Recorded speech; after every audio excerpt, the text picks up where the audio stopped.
Well, hello. Big up to everyone out there in Reds community here. We are going to be giving you a review, some ratings, some conversation about some of the players and some of the arcs that they're on. And also giving you, obviously, all a quick breather in being able to take a breath from some that have been complaining about cardiac arrest from our cardiac kids.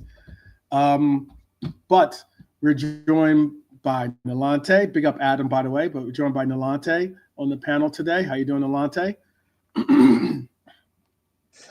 Yeah, all good. Well, another heart-stopping thing which we'll talk about, but yeah, all good. Thanks. Yeah. We have a lot to talk about. I think a lot to talk about. Big up Hylor.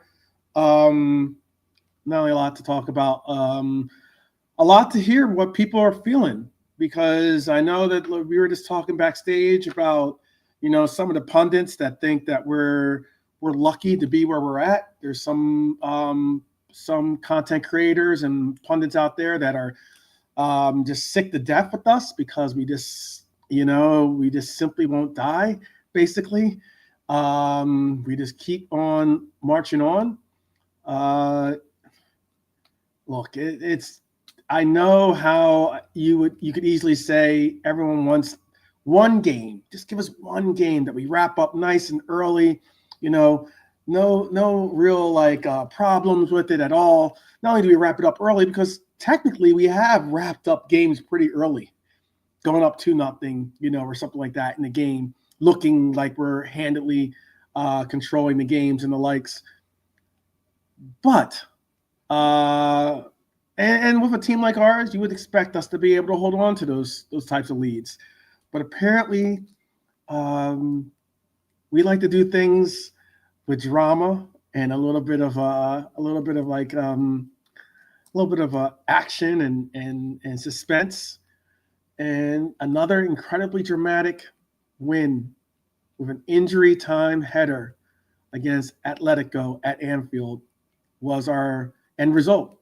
3-2 finished. Had more late drama, more chaos, more joy, a little bit of pain, but more joy than pain. That's our season in a nutshell so far. Thrill after thrill, week after week, game after game. It is W after W, So I know rival fans are going to scream about luck, like I said, but they always do. You know what I mean? Let's be real. If Liverpool hadn't won this game, it would have been a travesty, because we were completely dominant in this game. I don't know if you thought that we were or weren't, or I know that you might not have liked our flow of play and the likes. And I'm sure, Nalante, you can you'll weigh in on that one in the chat. You can weigh in on that too. But in this game, if you do look at the numbers, if you do look at what we did in this game, we were completely dominant. As in, I can hit you with some of these numbers. We had 20 to their 10 shots, basically. Okay. We had an XG of 2.72 to their 0.6. We had the big one was excuse me. The big thing was we had big chances. We had 7 to their 1 big chance. A lot of what you saw in this game was just that. It was, I thought, a battering. However, Atletico's 2 goals, they were huge deflections off of Marcus Llorente, who, by the way, always seen he's like the ghost of Anfield past or something. This dude is always there to haunt us at Anfield. But both were lucky breaks for him. The second one more so. I would say the first one more so than the second. The second one was a nice little shot. But I still think it was dominance. What do you like? How do you feel? What were your looks on the game, Latte? Did you think otherwise? I thought it was probably a best performance this season. Dominance to an extent, yeah, but I wouldn't say it was a perfect game. I'm honest. We had more than choice, but I think it was kind of nip and tuck at 2-0, 20, 25 minutes, we were cruising. And then we got a little bit complacent with our ball shape, with our attacking play. We sat a little bit too deep and let Atletico Madrid came, and Madrid had some warning shots without creating anything clear cut in the box, getting into our box a good couple of times, and then they got the goal from Llorente, which I think Phoebe and Kanai messed about in terms of putting him on side. And then, yeah, I know the Griezmann's thing really technically should be called off, but they scored. But I could see it. You could see it because we're getting too Oh, lackadaisical. And that yeah, second and then goal the second, yeah, should have been called out. I don't understand. That's again, it's not just. And can I say this too? And I'll offer you to finish on. yeah, Um, mhm, I don't think I know that we all gripe about the Premier League, and it's about the refereeing and the VAR decisions, the likes in the Premier League. It is poor, very, very poor. But UEFA has their issues as well. That goal should have been disallowed. You can see Ali, like when the shot is taken, you can see Ali kind of like trying to look around the player to try to get a better view of the ball because the player is off sides and he's blocking the vision of him being able to really track the shot. It should have been called back. It should have been called. It should have been disallowed. And all of a sudden, now you're looking at a different score line, maybe a different result. But I don't know if you felt that way or not on that one too. But I just thought that goal should have been disallowed. You can actually see him trying to look through. Couldn't find it at all. But I would say the beauty of this team, I think, and this is something that I honestly do believe, I think the beauty of this team is not just the quality.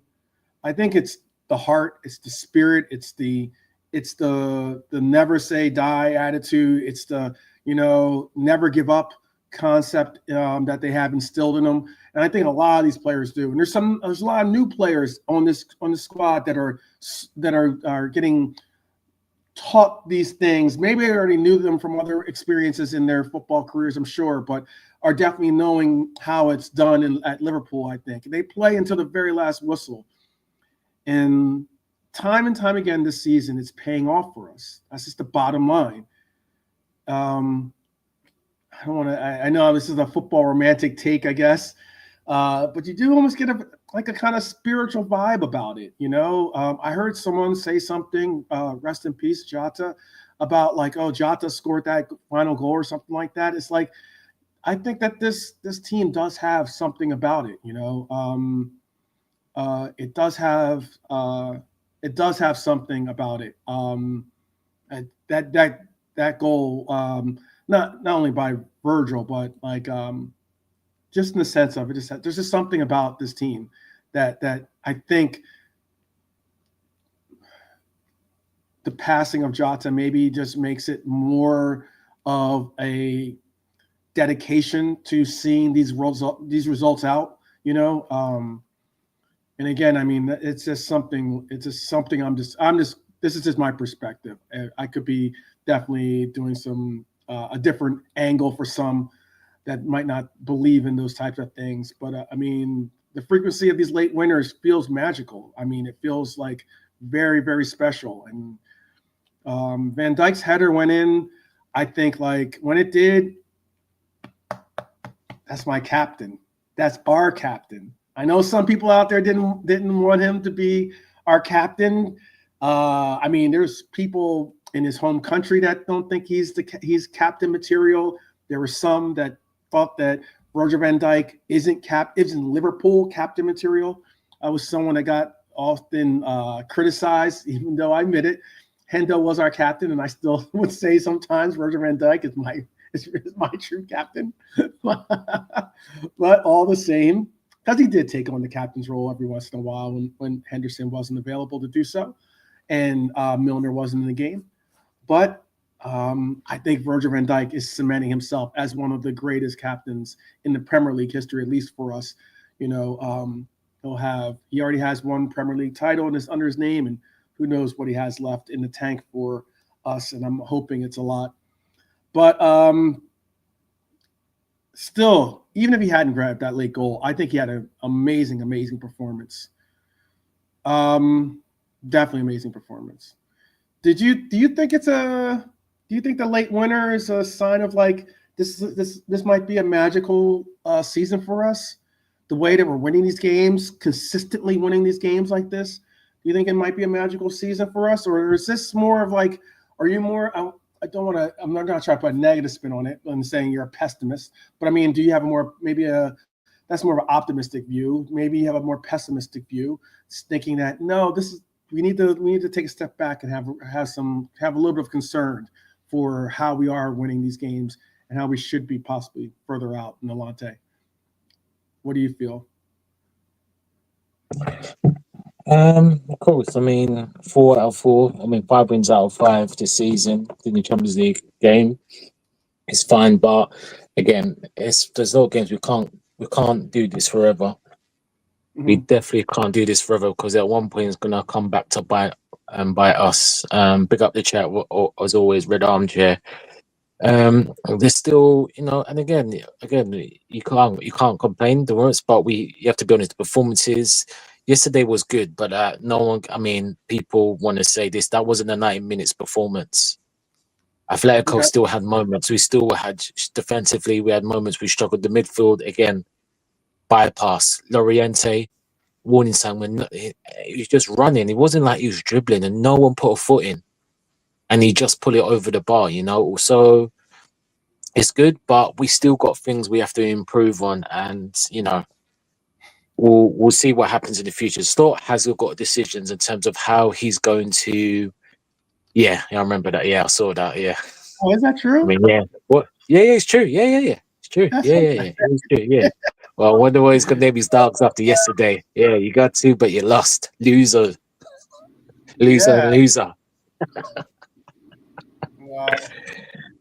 Wow.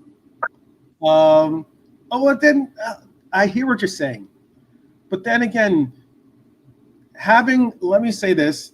I know a lot of people were giving me shtick about, I seen not many people picked this Isak to start yesterday. By the way, I did say that I thought he was going to start this game. Excuse me.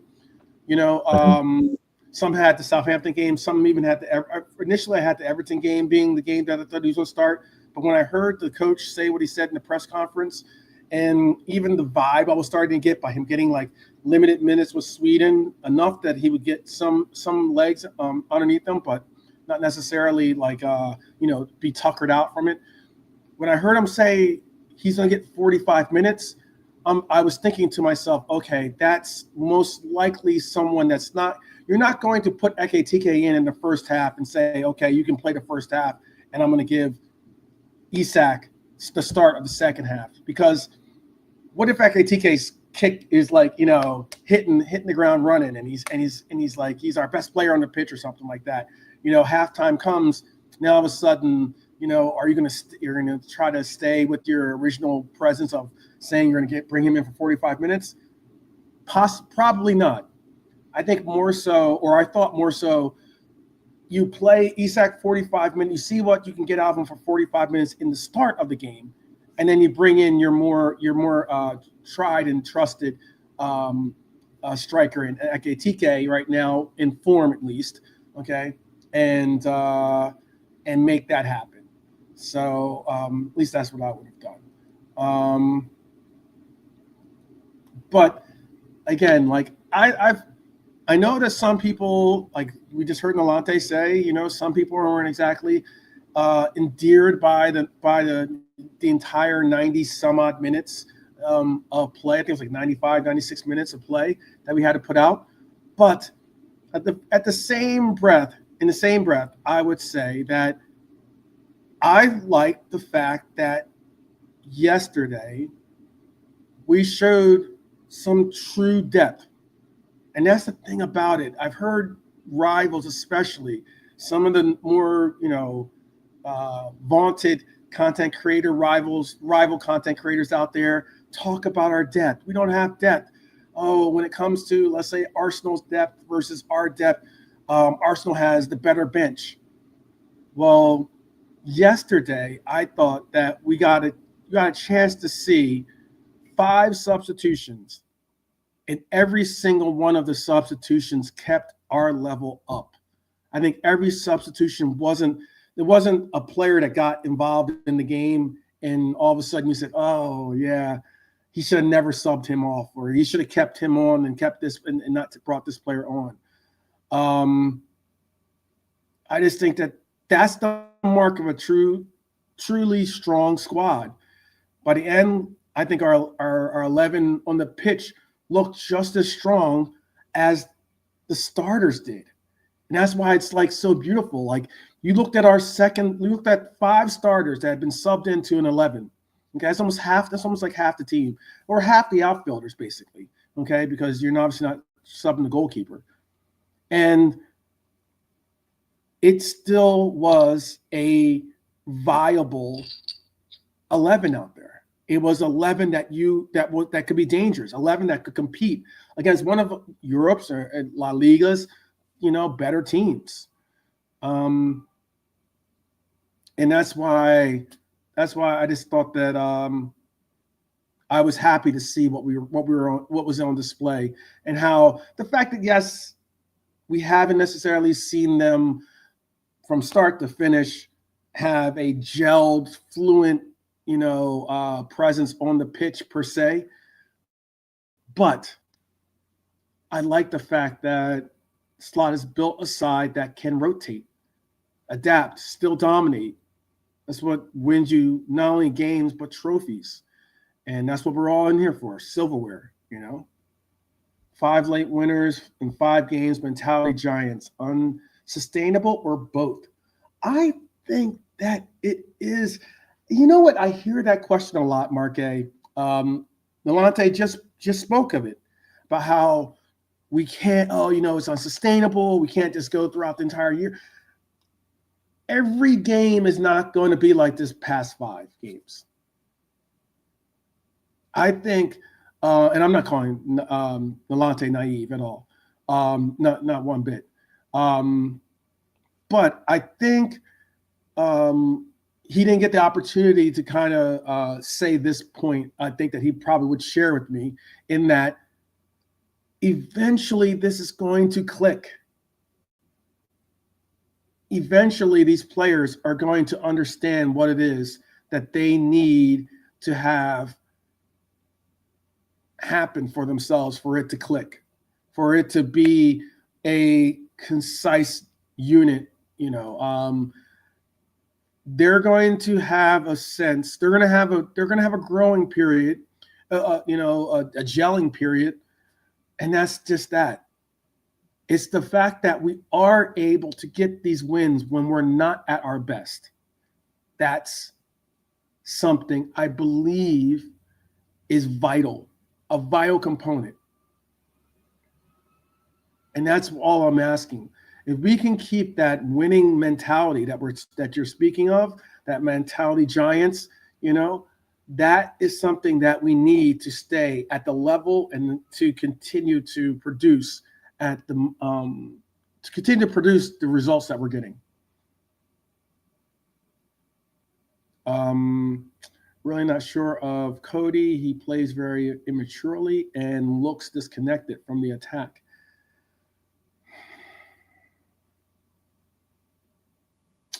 Yeah, Cody, Agent Cody.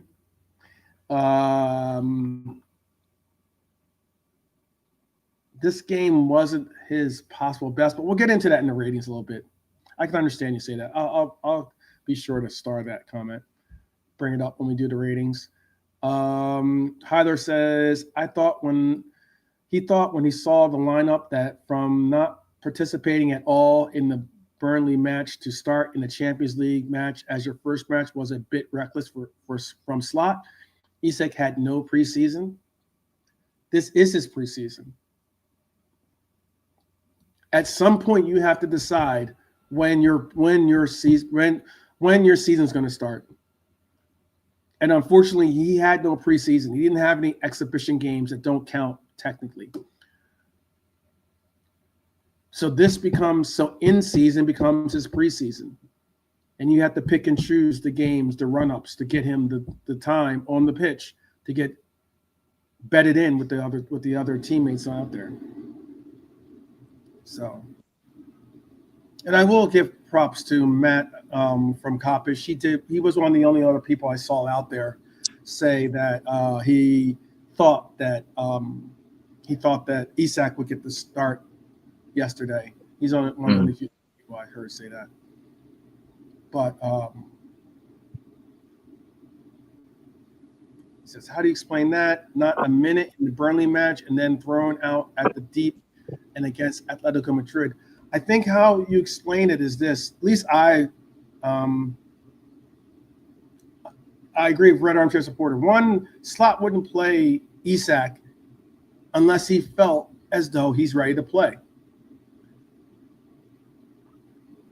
I don't think anyone will get into ratings, but I don't think anyone can really say that. I don't think anyone can really say that he did not have a decent game. He was not a negative on the pitch, that being Isak. I thought he was a positive on the pitch.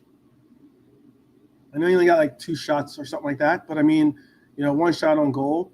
But he looked like he was something of a problem for Atletico Madrid. There was something that they had to be conscious of because you don't want to allow for that kind of player to get into a pocket of space and be able to really make a showing. I'll put it this way. I had star performances. This is what I had. Virgil van Dijk, our captain Colossus. Early candidate for man of the match. He gets the winner, and he gets the cop roaring again. His leadership was immense last night. Ryan Gravenberch. Oh my goodness, Ryan Gravenberch.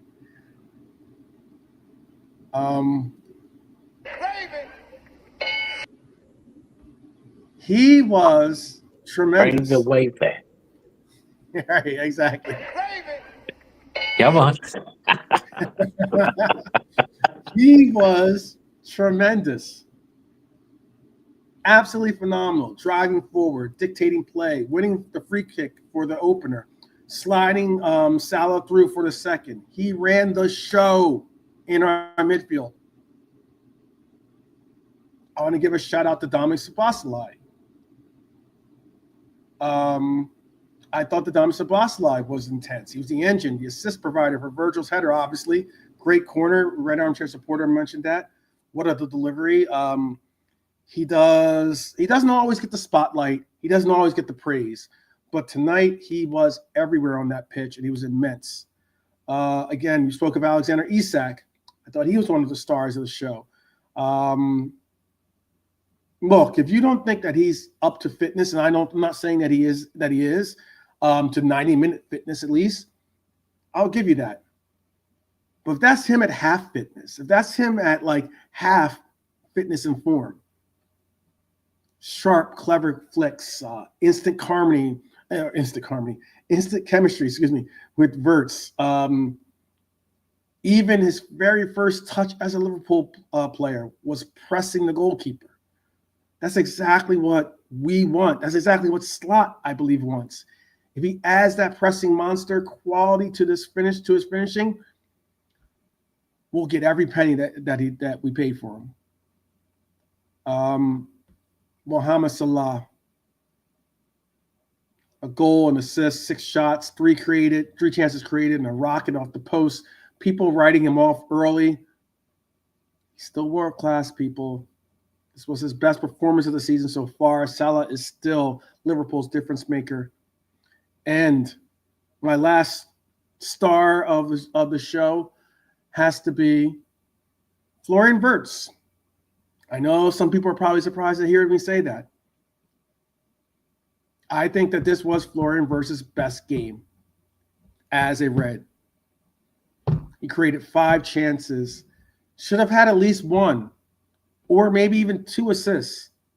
Unlucky not to score himself, by the way. The swagger is starting to come out a little bit. And when it clicks, we're going to have a lot of people out there in Twitterverse and Xverse or whatever you want to call it that have been, talking trash and saying he's not the man and how he's not worth the money and the likes. We're going to have a lot of people eating crow, I believe. Definitely eating crow. But again, let me see what some of you are saying here. Yeah, okay. Big up Hash, by the way. Big up Hash. Good to see. Thinks that Dom was the man of the match. Okay, we're gonna get into that in a second. I think it's going to be like this. I have some talking points, or I created 5 talking points to bring up and see what you guys thought about them, because Liverpool are back in Europe, stronger, deeper, possibly hungrier than ever. I think our performances are improving. Stats are dominant in our favor. The rhythm is building. I think someone is due for a big game pretty soon, though. I really do think someone is due for a huge, huge standout game. We've had some good performances, but I'm talking about like stellar performances, And we'll see. We'll see what's happening. So, Delonte, I have 5 points. I'm going to ask you a question after each point, and I'm going to, at least to get your idea or concept of what you believe about them. So, my top 5 is at number 5. Slot's tactical evolution, maybe learning from the past is his key. I had Arne Slot admitted last season he ran some players into the ground by not rotating them early enough. You and I spoke about this constantly. Against Atletico, he showed he learned, looked at the switches.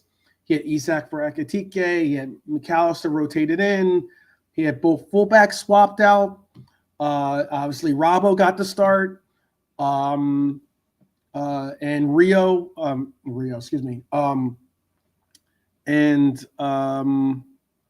Frimpong was in that right back, and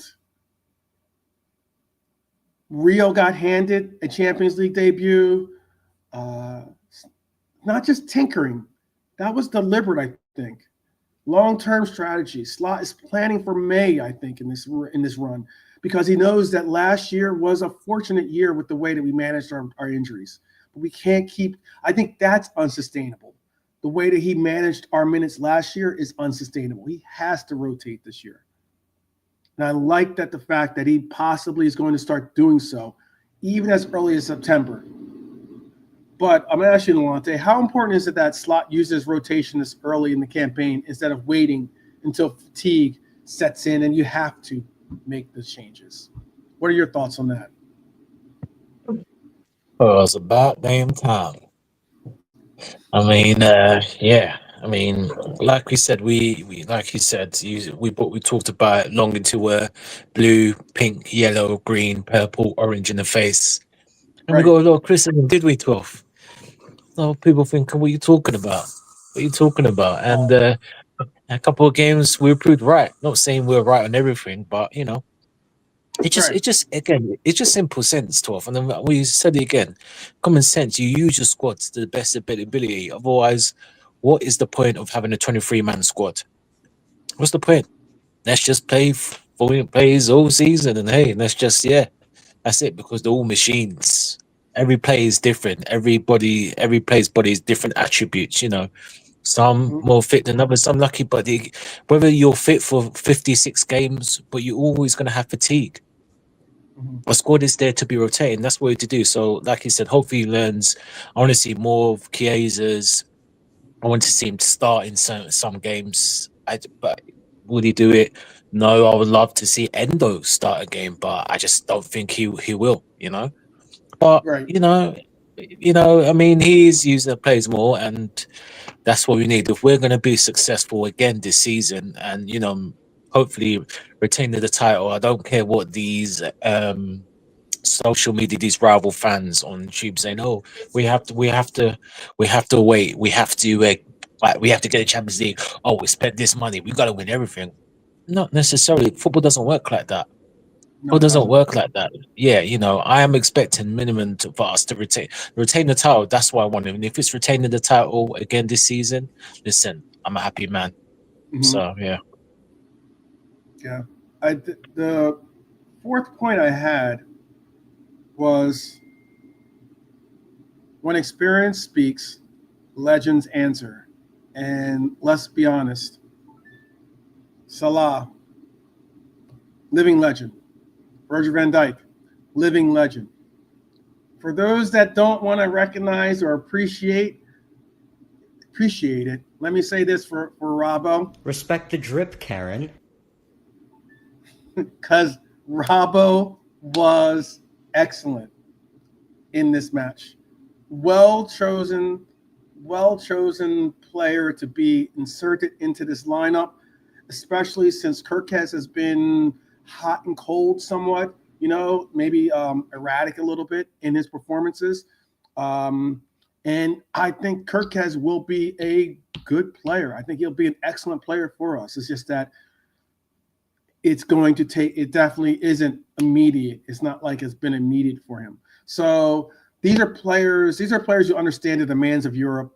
Salah might not have been flying domestically, but on Champions League nights, he thrives. Don't get it twisted. Robbo made his experience count on the opener. I know that some might be like, "Oh, it was luck; it deflected off of him." Still, he was cognitive enough that he was able to deflect it the right way into the goal. And Van Dijk, well, our captain is just that. He showed why tying him to a new deal was crucial, why he's one of the most important pieces of the spine of this club. Look, new summer stars grabbed headlines. I get it. But one of the biggest signings was getting Virgil van Dijk to extend his contract with us, to wear that badge. I honestly do think that. Do you think that this is the perfect reminder that Liverpool's legends or leaders aren't really ready to pass the torch just yet? Do you think that this was like a symbol of like the fact that they are certainly still vibrant, still active pieces of the puzzle, as opposed to some of the big names that we signed this summer? They are still the major pieces in this puzzle.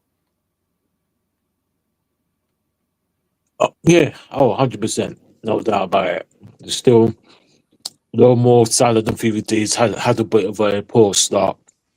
But yesterday was his best game of the season. He's more involved. Erratic scored a goal. He's more in and out. Lincoln with the play a bit better. But yeah, of course, they're going to be key. And we have to, I mean, if, again, you never know, but let's just say this season, last season are going to be the last seasons at the club. We have to milk them with all it's worth and make sure they leave this club with big boy trophies again. And that's it, Mm-hmm. Mm-hmm. Yeah. I'm hoping number 21 is incoming. I would like to see that for sure. Tactics always will have to evolve alongside new players with new abilities coming into the team. Hylor says, Marque says, Slot has to improve his rotation to win both the Premier League and the Champions League. Kirkes should not be in the number 10 position or left center back in build-up like he was against Burnley. Okay. Red Orange Chair supporter also said that Robbo deserved his bit of luck. I agree with that one more so than not anything. I definitely agree. Robbo deserved that. Robbo's been a good soldier for us. I would also say my third point in my top 5 talking points was Liverpool's metronome. And Liverpool's metronome goes by the name of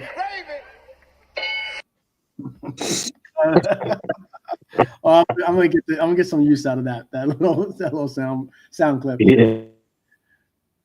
I think Gravenberch is beyond the portion of being called a prospect.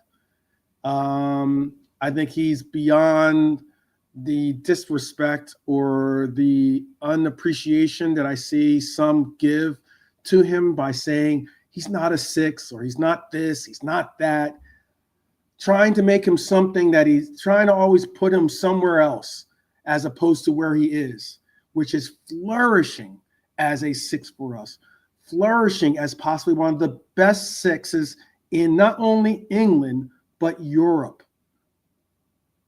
I will go toe-to-toe with anyone that wants to compare their other choices out there.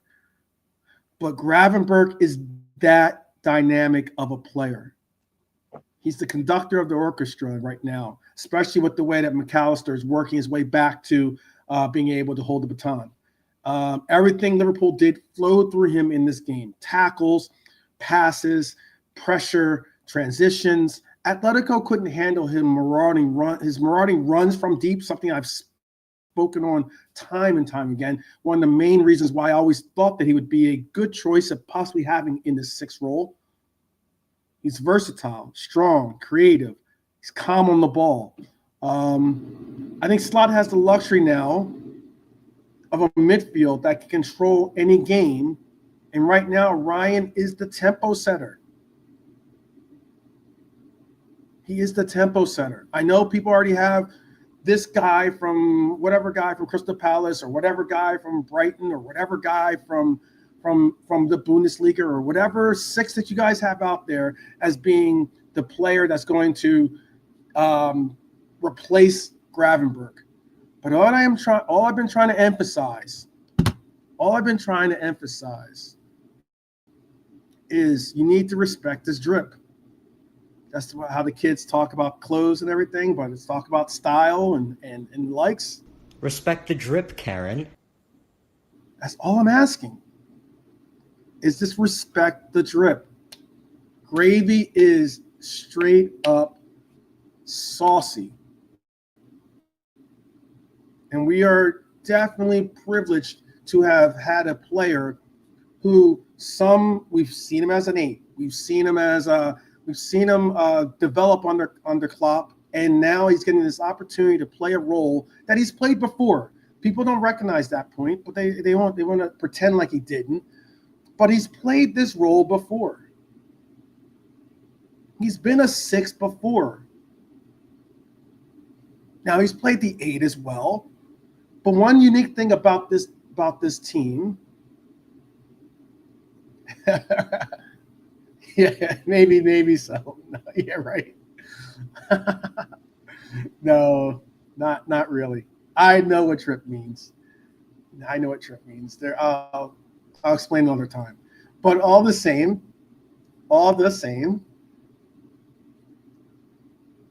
he makes a difference in this team. We saw the first couple games when he was, obviously had the blessing of his child being brought to his family, so he wasn't available for that. He was suspended for 1 game, so he wasn't available for that as well. And we saw the difference. We saw the difference when this player is not a part of our team. But with him in the team, you see a difference. He's one of the best. He's one of the top players when it comes defensively to interceptions. He's one of the better players when it comes to trying to get from box to box, dribbling from box to box. He's one of the better players to be able to do that. He has pace.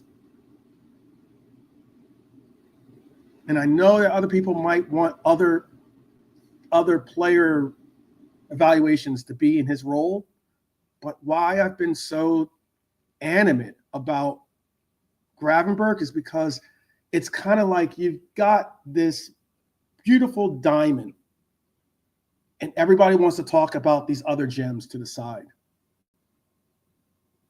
And that can be frustrating because you might give the praises to Gravenberch. You might say he's brilliant, but when I hear people say that, like, oh yeah, he's been brilliant, but we need this player to play there. So what do you need, like above brilliant?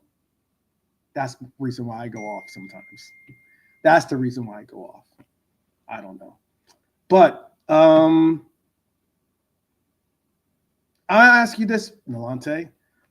Can you see Gravy becoming a player that defines Slot's Liverpool system for years to come? Or is this something where we're going to have a player be phased out like some people want him to be? Listen, he's going to define the system, in my opinion. Slot has obviously quality how rated he is, and obviously coming in when he did last season, no one knew. Everyone, obviously Salah, VVD were going to be there, but he didn't know what Grav's role. And who knows if we would have bought again? He's gone now. If we would have bought Supermendy, who knows? Who knows what would have happened? Mm-hmm. Probably the same thing if we get a Wharton, whatever rotation. He would have been part of it. He's just rotation, but happened. Slot saw something in him, and yeah, he's funny enough. Big up Anfield Irishman. There's been a big discussion, which I mean, Dolph, if you were free, I think you would have been interested to jump in and back Gravenberch. He's not a 6, he's an 8. He's passing, he's average compared to Caicedo, etc., etc. But listen, the guy, everyone's different. The guy does what he does, man. He does what he does. Yeah. Oh, 12. I think you should have been on there. No, I should have given you a message. Yeah, I think that would have been right up your stretch. But look, I'm not going to get into that because you know why? Because it gets frustrating. Yeah, it gets frustrating. I get into these debates and conversations with people, and they get personal, and then they want to like do this reverse psychology of saying it's personal for me. Well, yeah, all right. Well, then if it is, then yeah, it's personal because I respect the fact that Gravenberch is a phenomenal player. And not only is he a phenomenal player, he is a phenomenal 6. He has defined the role for him being a 6. Even if you think, and this is why I hear you, Trudon, he's saying he's more of a deep line playmaker than a DM to him. You can be a deep line playmaker and be a DM. You can. You can be a deep line playmaker and still be a DM. That's why I call him a hybrid to the position.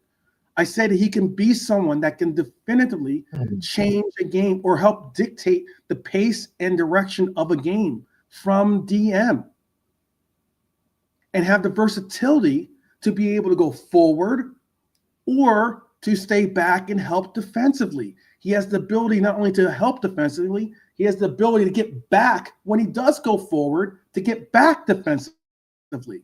He has the pace to get back defensively. That is immense. And that's why I get frustrated because I hear this stuff about, oh, he's not a 6, he's an 8. He's an 8. We saw him play 8. Now, what would you say to yourselves?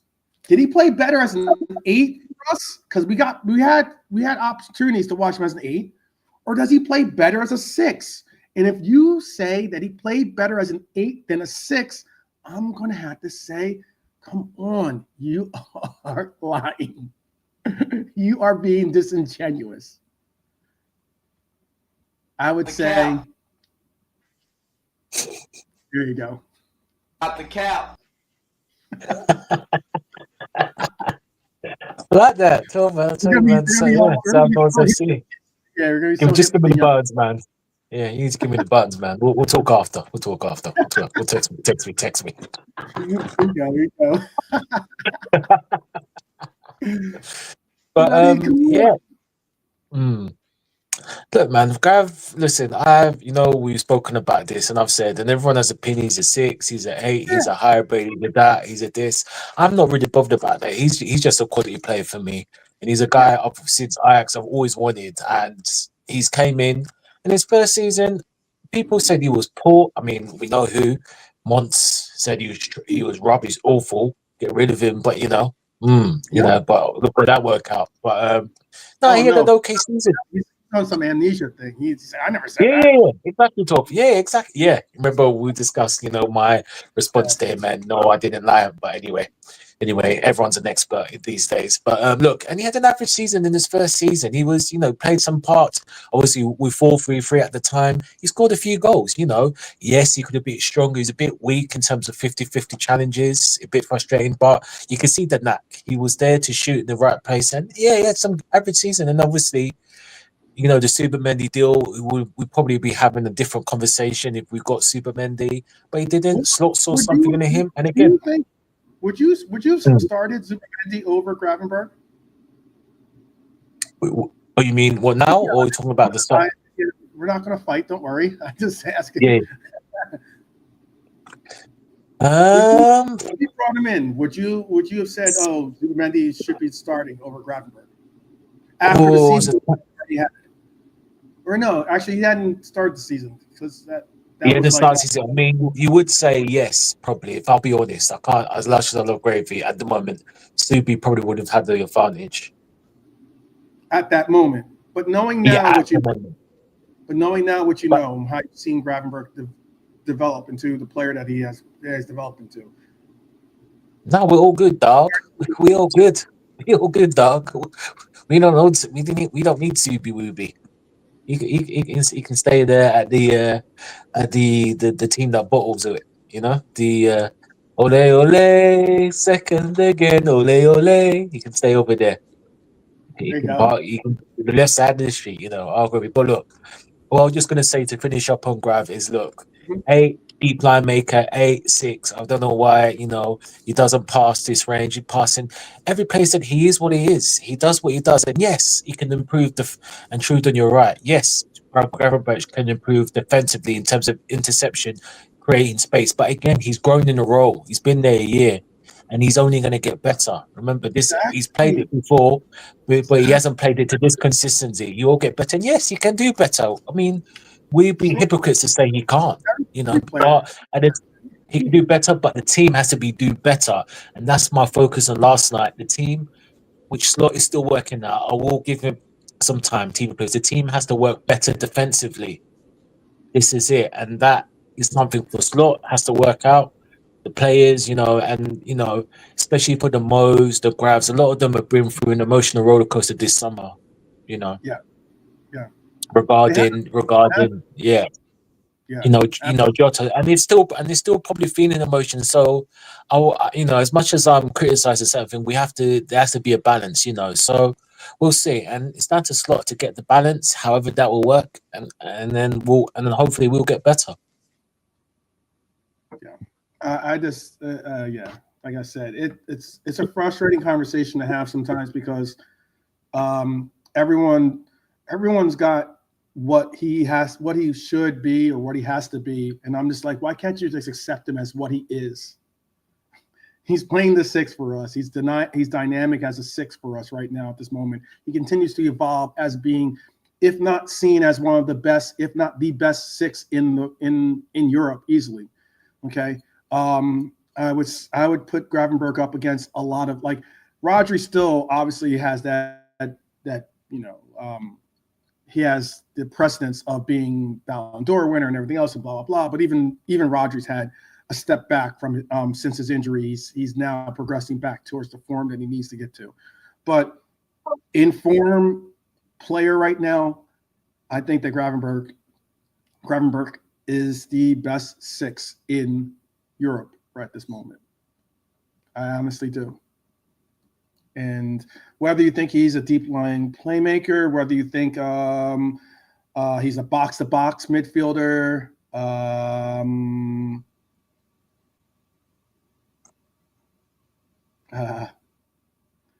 let me see. What was Mark A said? I'm trying. I can read it for you. What his last message? Oh yeah, he says he doesn't think Gravenberch is a deep line playmaker. He's more of a ball carrier for him. And that was what's funny about that real quick, because I'm going to go into my second point.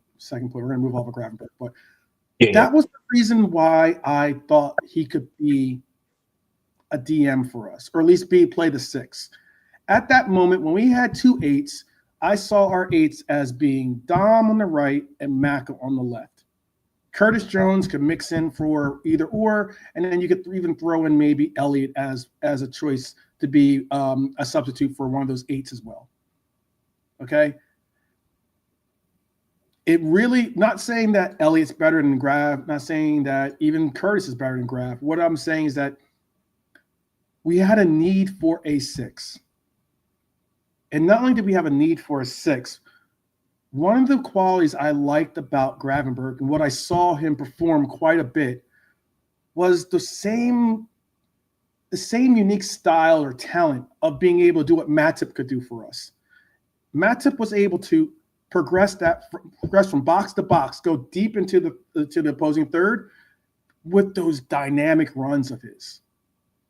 Long Giselle-style strides and being able to hold on to the ball and causing defenses to collapse in different ways because he's bringing other players along with him.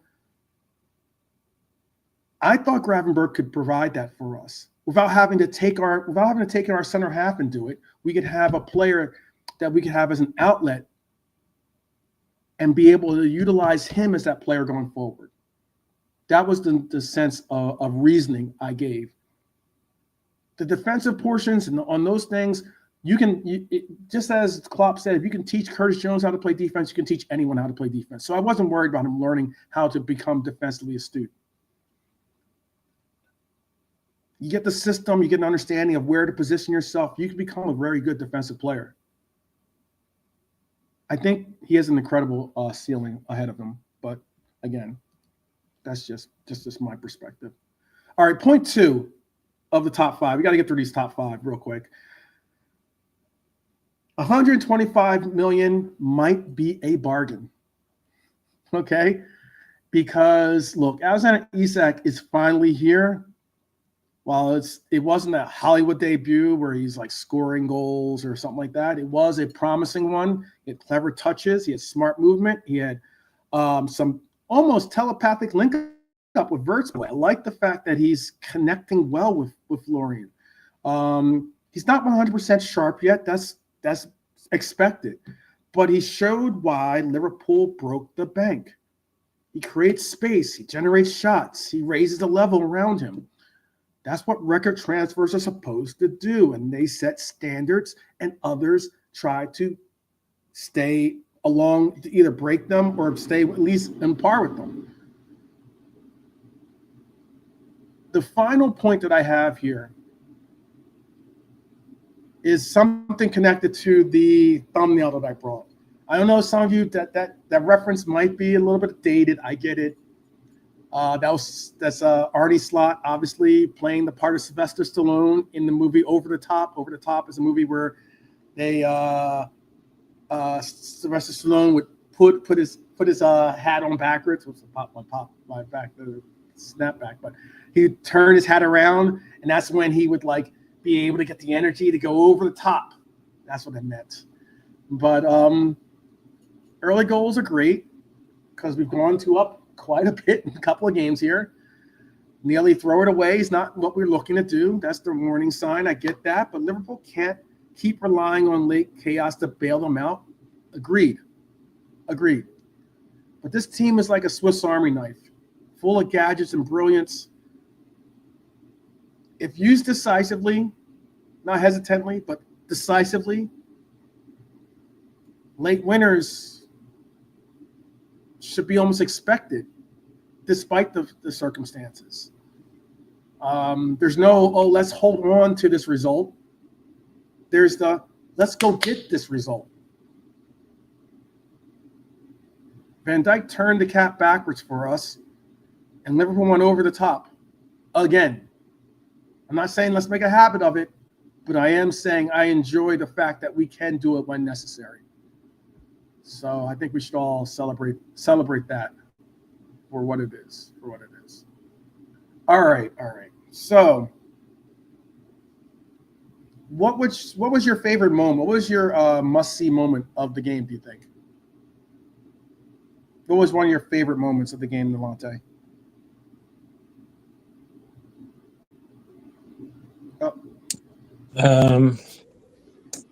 trying to think.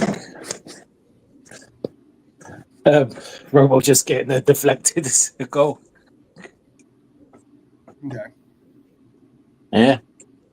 Robo getting that, a goal he hasn't scored for a while.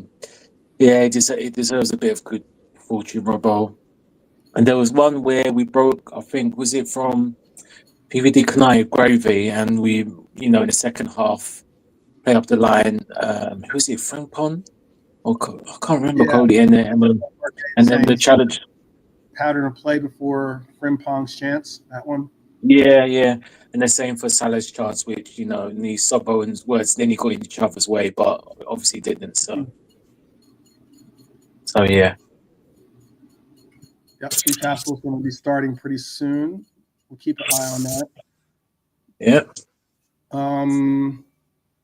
Their European adventure begins pretty soon. I know some of you guys have there's some that have a little soft, but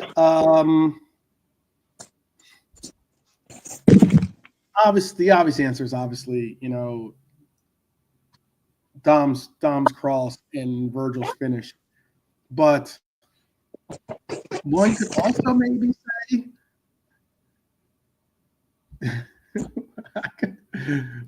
also maybe say Simeone, Diego Simeone's Emotional damage. Damage. Oh, he definitely had emotional damage. That was loud. I'm sorry about that. Yeah. He went crazy. He's the ultimate disruptor. Even for him, this was way too far. I mean, I don't understand. I didn't understand exactly what was going on at the time. I thought at first he was trying to protest the goal, but it had nothing apparently to do with that. After Van Dijk's late winner, he clashed with apparently a Liverpool fan in the crowd. He was restrained by stewards. He saw a red card. He'd already gotten a yellow card earlier in the game too, by the way. Post-match, he claimed it was 90 minutes of abuse from behind the bench. His words, not mine, his words. He said, "Obviously, my reaction is not justifiable. I insulted him, but it was 90 minutes of being insulted." That's what he says. Look, I understand he's a human. No person is going to just sit there and continuously take abuse from any man, woman, person, period. But sometimes passion doesn't excuse pushing stewards and confronting fans.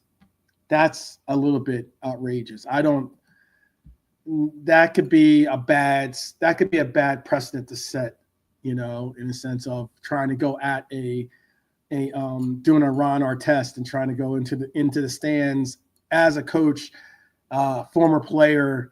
I'm sure that you're built up with rage and passion and the likes, but yeah. But that's what he says. Yes, he says it a fan.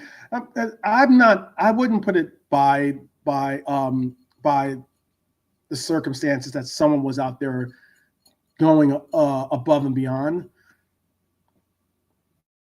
Look, we've got to hold ourselves accountable too. The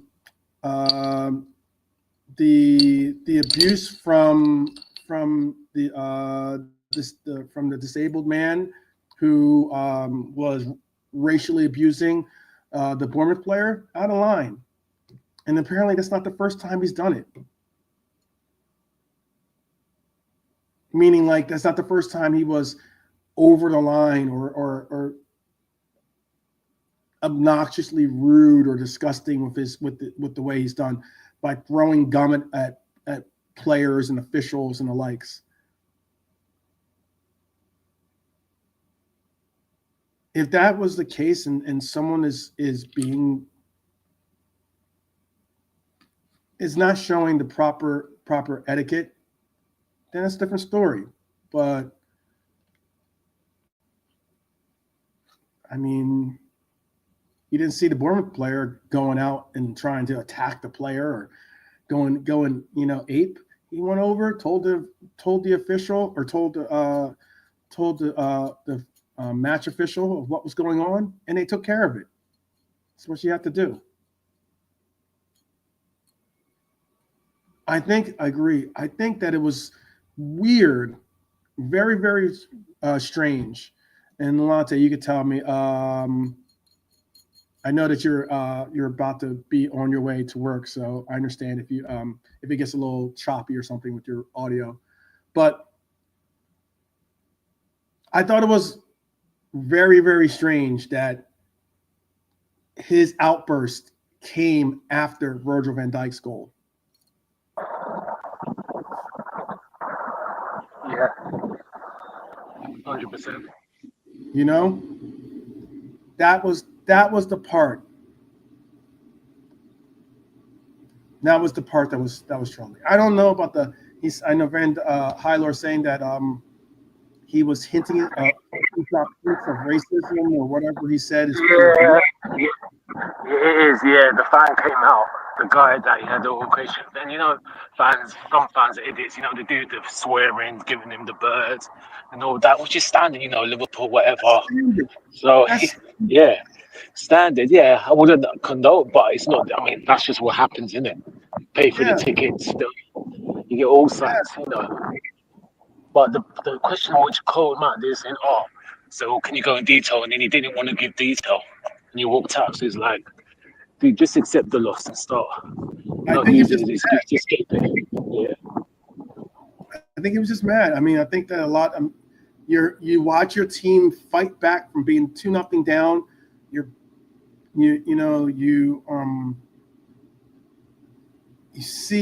get two very fortunate goals.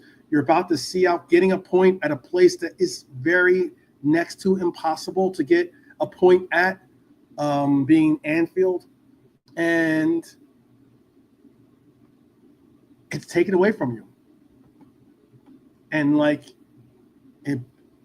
and someone flipping you the bird or calling you a name, or maybe not, obviously nothing racial, but I mean maybe something stupid like whatever is his nickname or whatever nickname gets under his crawl, it's that trigger. It's that trigger. I think it was weird. Yeah, it's Pep with 6 fingers. Yeah, it is. It is. I remember when Pep, when the crowd was giving it to Pep, and Pep turned around to say that it, 6 times he's won the Prem, 6 trophies he's got. And that's when, as a coach, that they've gotten under your skin. You've allowed for them to get under your skin. Yeah, exactly. To do stuff like that, which is fair enough. Under the skin, that's not a bad response from Pip. So, like I said, he just again rolls out of mountains. Again, they've come back 2-0, and then you can see the last one in the corner, and fans will be fans. You know what I mean? That's just standard. Yeah, that's just standard. But using it to make it something that it really isn't. Oh, look, I need Liverpool to do this. Come on, bro. Come on, man. See, I'll be a sore loser. And the fan came out and he said, yeah, you gave him the birds. Yeah. Which I don't really agree with all that stuff, but that's just in England to do all that, innit? Do it every time, innit? Yeah. So we're trying to make it something that it is. Right. You don't think people are going to be flipping you the bird or you don't think that's going to happen. That's silly. That's just that kind of stuff. Go out there, win the game, and use that.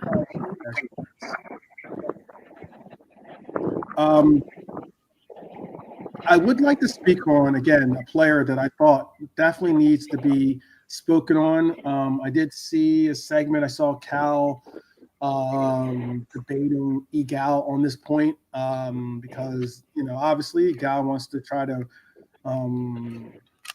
bring shade towards our players and bring spotlights and praise. But Cal and Egal on one show, on one panel. Is this really true? What show is this? I'll share it with you. Okay.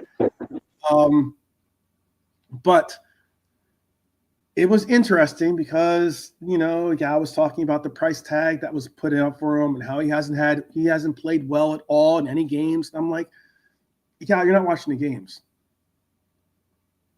I don't think that Wirtz has been bad in games. I just think that people have a level that they've assessed he has to play at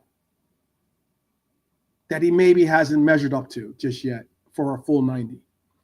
This is a player in a new country, a player, obviously dealing with a new league, learning how to deal with the physicality, deal with the pace and speed of the new league and the likes, playing with new teammates as well, new system that he's trying to incorporate into himself. But I think he's been steady since arriving. And I think tonight was it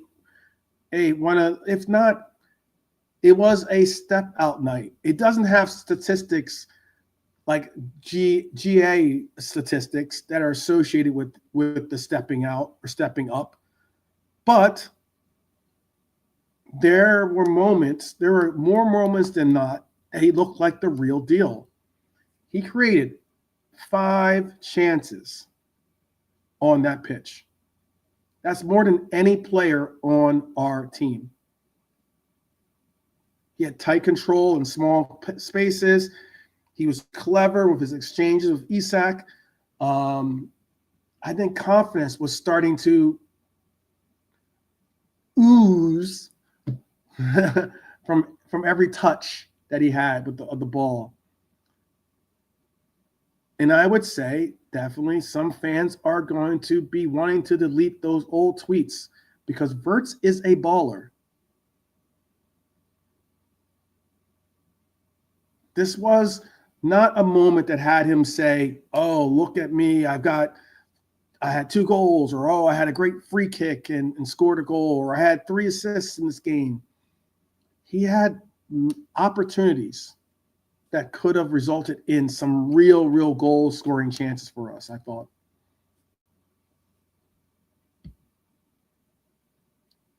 Who would you say impressed you more, Nalante? Would you say that Isak, or would you say Wirtz impressed you more in this game? Oh, easy for me, Isak.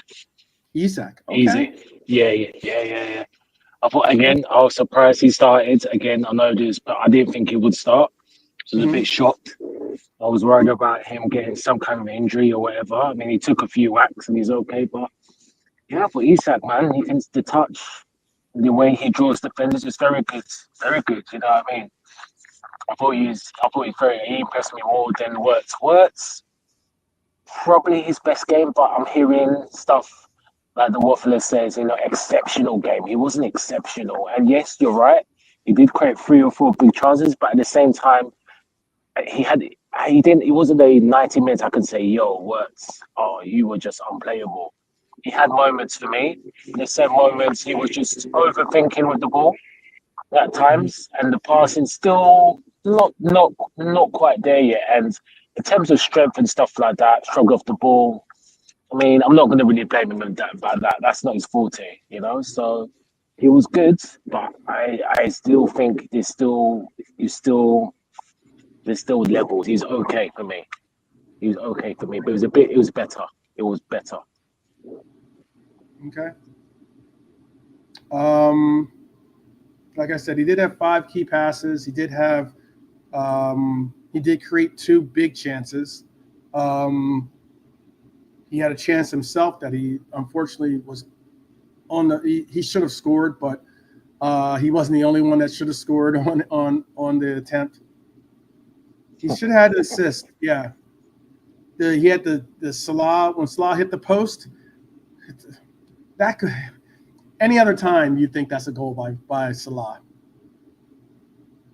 That's like blindfolded. You think Salah is connecting and putting that into the back of the net. Unfortunately, he just didn't hit it the way that he needed to hit it, and he hit the post. But that would have been Wirtz's assist if he hadn't done that. I think it's going to be unique. I'd like to see Wirtz's defense, his pressing. I want to see that continue to evolve and get better. Obviously, he's a player that every player has to know how to press properly on this team. So,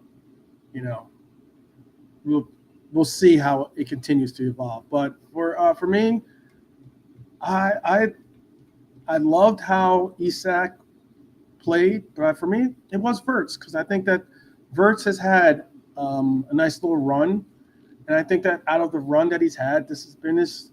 Isak will get sharper, no doubt, but Wirtz looked like he was Champions League ready. I think there was a shout, and I've heard the shout be addressed to Arrow from Redman TV. So I'm not trying to steal his thunder in the sense of trying to claim that's my own thought. But when I did hear it, I thought about it, and I thought it was an excellent comment.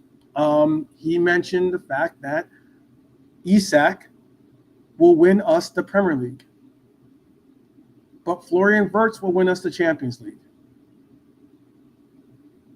I think that could be a solid shout. I think that could be a real solid shout.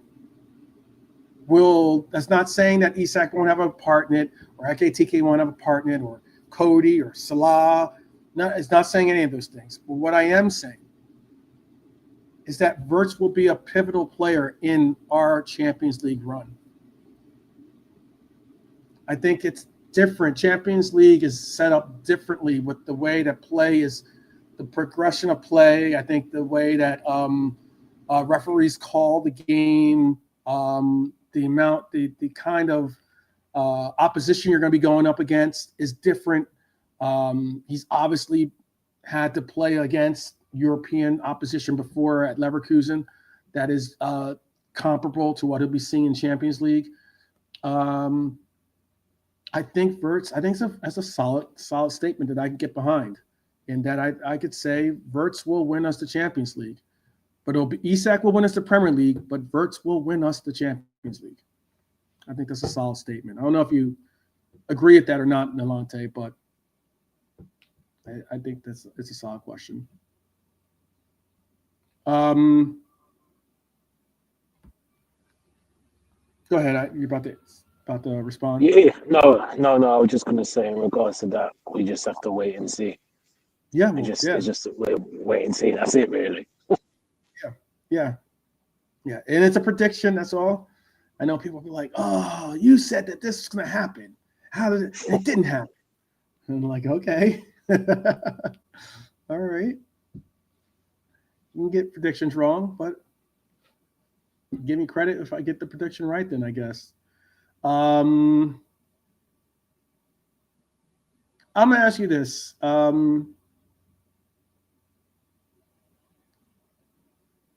Can Wirtz continue to have this progression move on into the League Cup game, which I don't know if he'll start. I don't even know if he'll play in that League Cup game. But No. You don't think so, right? I wouldn't mind seeing, to be honest with you, I wouldn't mind seeing Maka be our 10 in the cup game, to be honest with you. Keep Grav and Dom as our sixes in that pivot, and put Maka as that 10. I know that some people don't like the fact that he doesn't have the pace or the speed that you might attest a 10 needs or has to have, but he's played the 10 before. He has played the 10 before. Yeah. And he's been and a lot of people have been wanting him to play the 10 rather than have him be stuck as playing our 6 in the pivot. I wouldn't mind seeing that. I think you'd see Maka can get involved offensively. Maka is someone that when he gets the opportunity to get involved offensively, he can score. He can certainly score. Be nice. It'd be a nice little switch up, change up. I mean, I guess either that or maybe have I don't know, Curtis Jones and Endo in as our pivot, and then drop Maka in as our 10. Rest Dom and Grav on the bench, if not bringing him at all. And it's Southampton at home. But we do have a game before that, and why I'm saying that as well is we do have our derby coming up against Everton. And it should be a good one. I think that it should be a good one. Because Arne Slot has admitted that he was surprised by how fit Isak looked. He nearly gave him an hour on his debut. He said he was sharp with his touches. He was good with link-ups. Slot even hinted, could be when asked if Isak starts the derby. That's massive. I think Liverpool now have two genuine number 9s in Isak and Ekitike, which is options, obviously.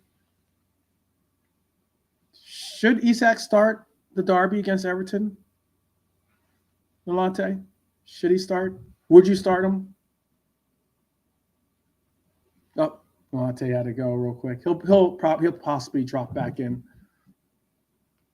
Tell me what you in the chat, please. Say, should Isak start the derby against Everton? Should he start against Everton?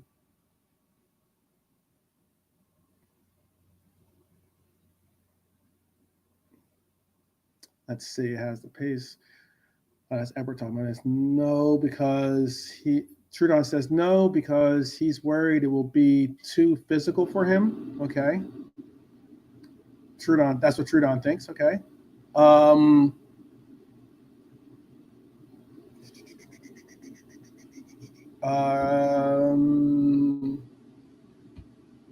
don't know if you're asking me that question or not. I'll start Red Armchair supporters in case.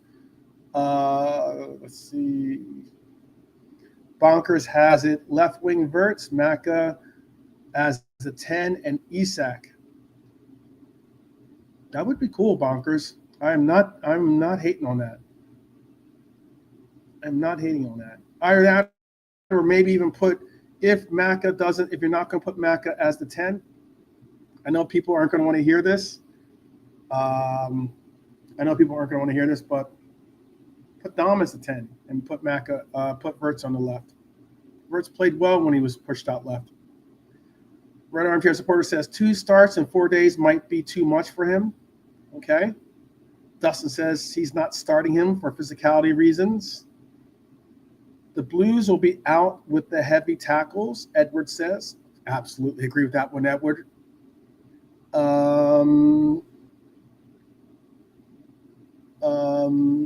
Half past 12 kickoff Saturday is too soon for Red Armchair supporter. Trudon says let him start versus Southampton.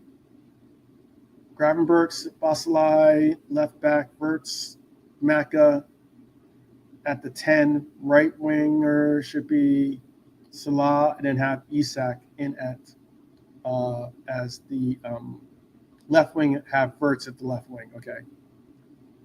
Not left back, obviously. Yeah, he's not taking Robbo or Kirk has a spot, obviously. Yeah, but okay, it's an interesting shout. I understand what everyone's saying. Grand Armchair Sport says I'd be giving Endo some game time if some crunching tackles are required. I wouldn't mind starting Endo, to be honest with you, in the Everton matchup. I would not mind starting, considering what kind of game it's going to be. I wouldn't mind starting Endo versus Everton. We'll do a preview for that game too, but I wouldn't mind starting that. It's going to be an early kickoff, but all the same. 4 o'clock in the morning, 4:30 in the morning. It's the kickoff for me. Excuse me. All right.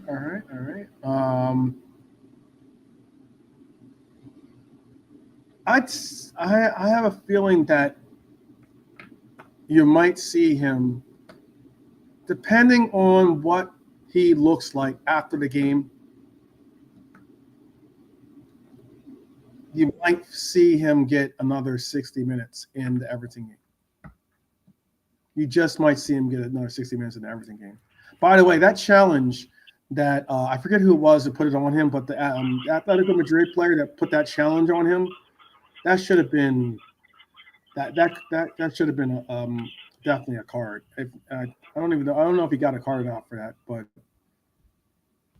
that was a poor challenge. Let me double check. I don't think he did actually. No, I don't think. Maybe. Maybe he did. Maybe he didn't.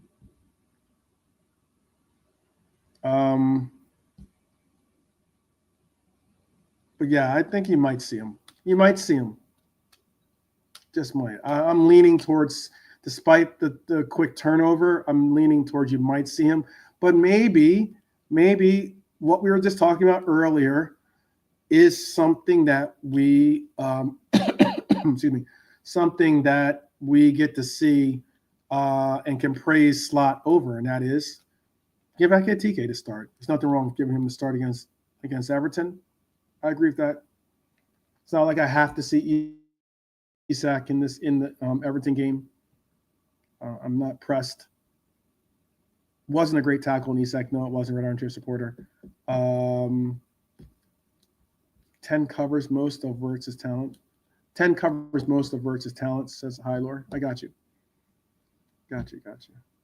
All right. Well, let's get into these quickly. You can tell us. We're going to go quick style. You can just give me your ideas as to what your ratings are.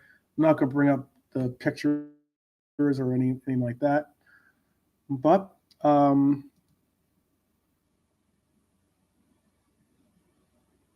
ooh,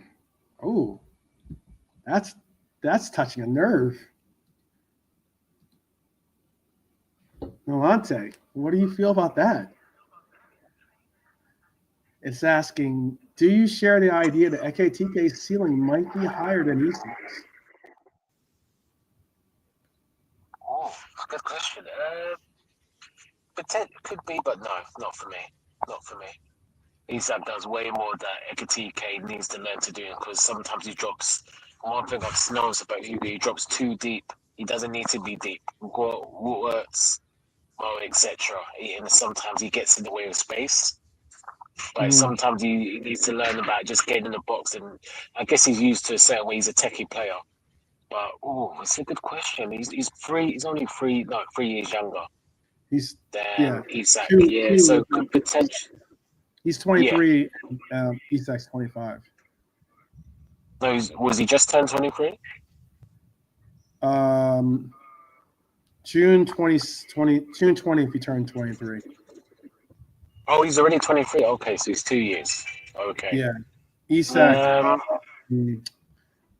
turns well, he is 3 years, you're right. Because Isak will turn in 3 days is Isak's birthday. Oh, he's 20. Yeah, that's a good question. Yeah. I'm gonna say no. I'm gonna say no. No. All right. No, I'm gonna say. You know what? This might sound controversial. It might be controversial. But there's a chance that Ekitike could have a higher ceiling than Isak. And I will say this, only because, not saying that Isak is not a great player, but what I am saying is that Isak is now in that superstar maker club of Liverpool. We can all agree that Liverpool makes stars into superstars. You know what I mean? And the fact that Ekitike is here at a younger age, a younger development stage of his career, it could be an extra little bit of,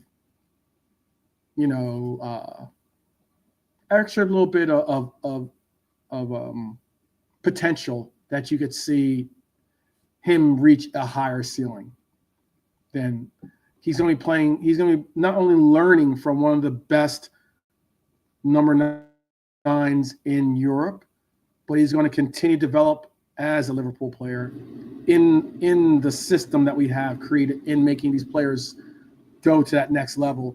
Obviously, Isak will evolve himself. I'm not saying he won't, but I'm just saying that he has a lot of opportunity to possibly be even better than Isak. I think personally. I can understand if you don't think so, though. And that's not a testament of saying that Isak is not good or anything like that. He's phenomenal. But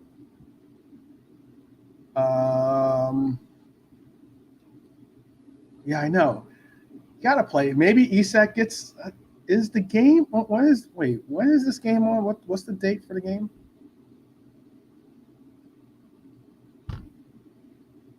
On the 20th. Yeah. So like the game, the Everton game is the day before Isak's birthday. It's the day before Isak's birthday. Is the derby. Interesting. All right, let's get into these ratings before we get up and out of here. We're at the 90-minute mark here. I'll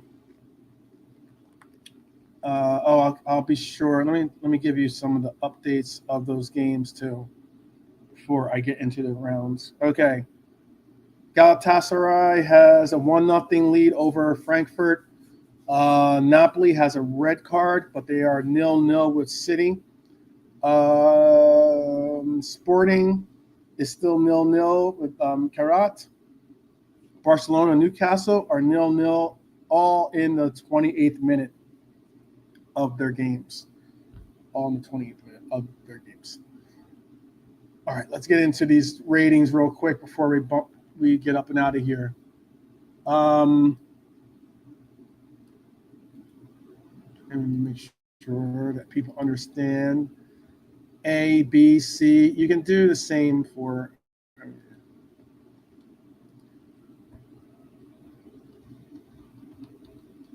All right, and this is an A too as well. I want to make sure you guys understand what the ratings constitute for.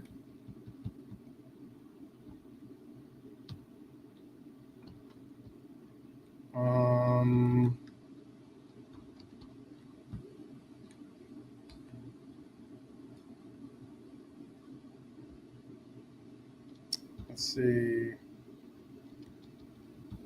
One more second. All right. Just so you know, when you hear the numbers, you can see what the scale is, basically. Let me make sure I don't cover up.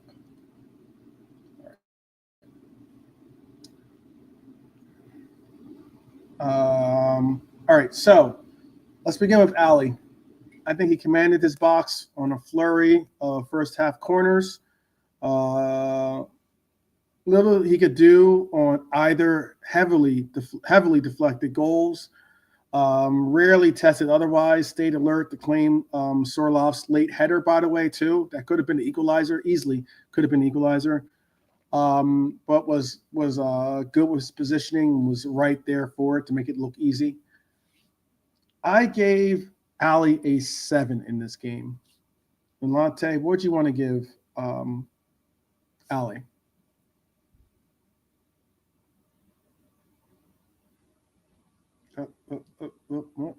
Maybe. You can tell us. We'll just keep it going. I think actually a 7 for Ali. Got you. Milan just give him a 7. Yeah, 7 for Ali. Yeah, 7. Yeah. Okay. You can play along with us at home too. Can't blame Ali for the goals. Red Armchair Supporter says he handled very well. 7 is fair, I think. I think it's fair. Yeah, that's fair. Ibrahima Kanate.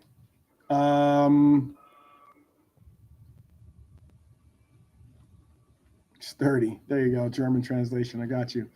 Kanate, Ibu, won his goals, especially especially the aerial duels. He won a lot of those.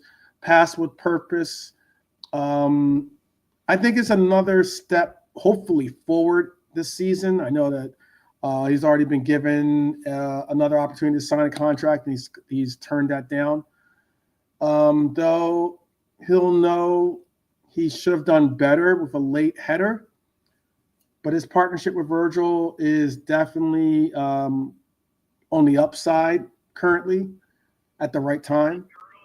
I gave Ibu a 7. What would you, if you want to tell me in the chat, tell me what you thought of Ibu. You can tell me verbally, or just if you want to tell me in the private chat, I'll get your response, Malante. Yeah, it's the same. 7. 7. Okay. Yeah, 7. Yeah. Okay. I thought he was decent.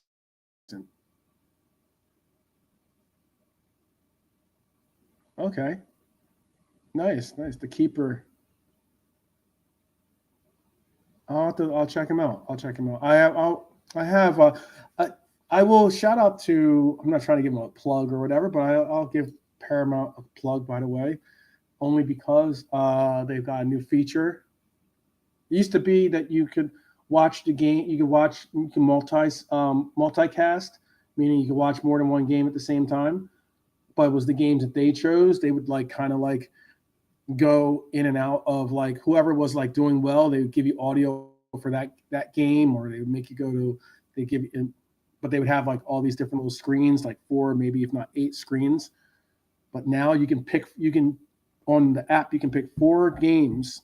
So I can pick 4 games that I want to watch, and I can put the volume on the one game I want the volume for. So I give Matt props for that. I like that feature. That's pretty cool, especially at these early stages. Super, super cool. That's how I watched yesterday's games, actually. Watched all 4 games at once. 7 for Ibu. All right, 7 sounds like it is a wrap. All right, for our captain, just immensely decisive, front foot defending on set pieces, near perfect in his duels. Obviously, the late thundering 92nd minute winner in front of the cop. Captain's timing was a captain's goal. Captain's moment. He's our captain. How many times can I say captain?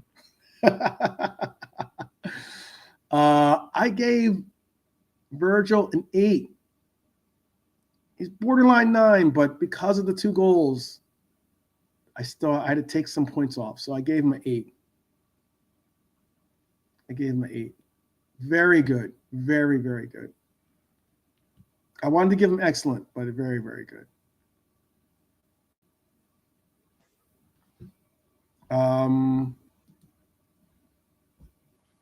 Let's see. We do. Dustin says the GOAT. Dustin says the GOAT. We're talking about Virgil van Dijk. That's what I'm talking about. That's why he's the MVP. That's why he's the GOAT.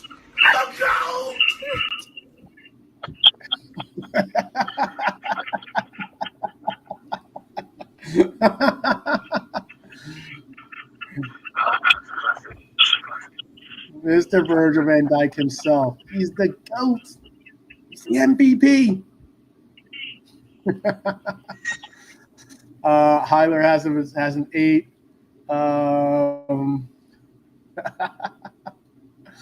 Here you go. That's what I'm talking about. That's why he's the MVP. That's why he's the GOAT.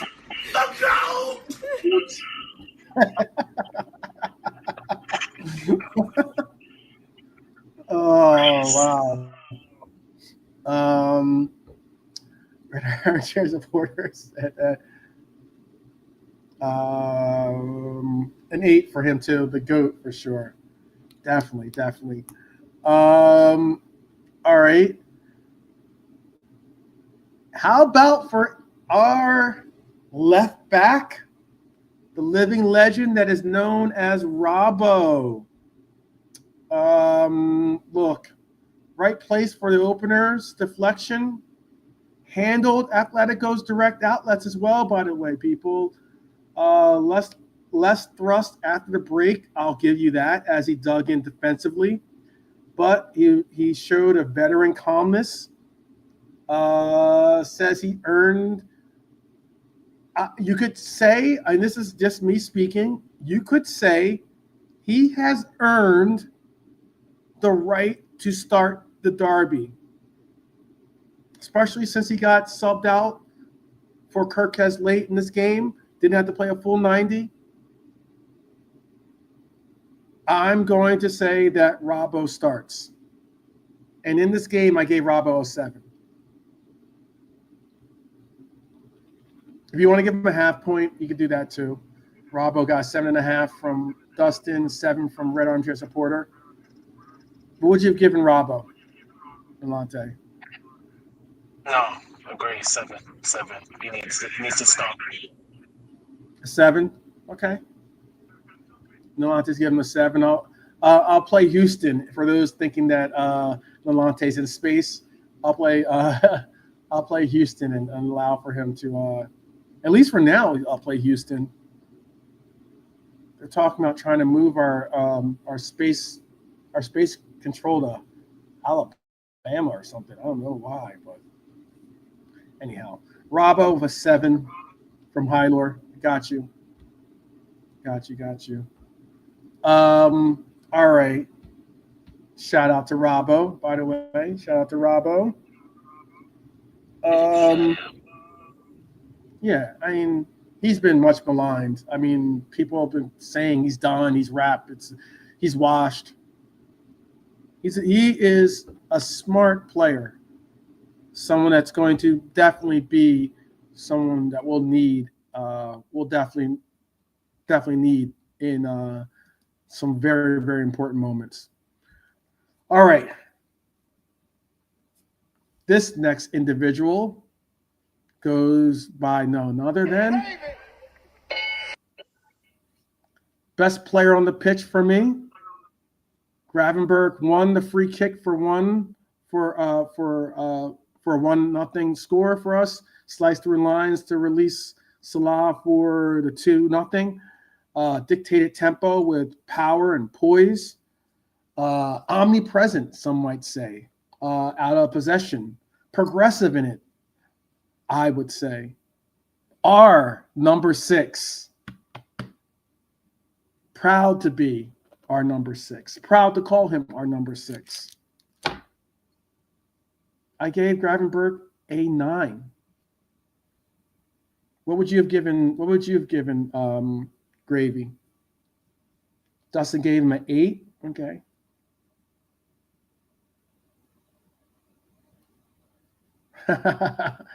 I agree. Hyler, I got you on that one. I got you. I think he should start against Everton.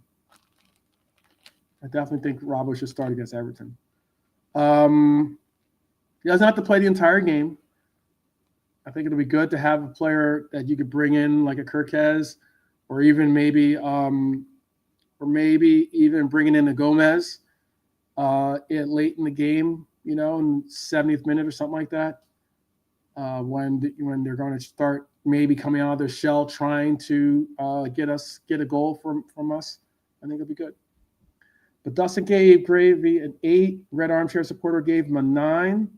Slot ordered extra gravy. He did. He definitely did. I know. I see my. For some reason, my camera is not trying to work with me.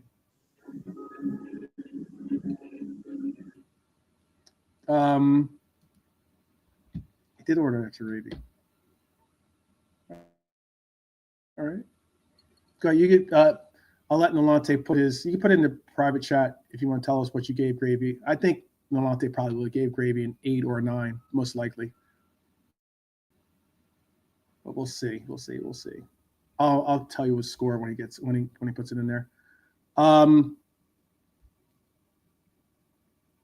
My guy Dominic Sabassalai. Gravenberch got 8.5 from Hyler. Got you, Hyler. Got you scored in there.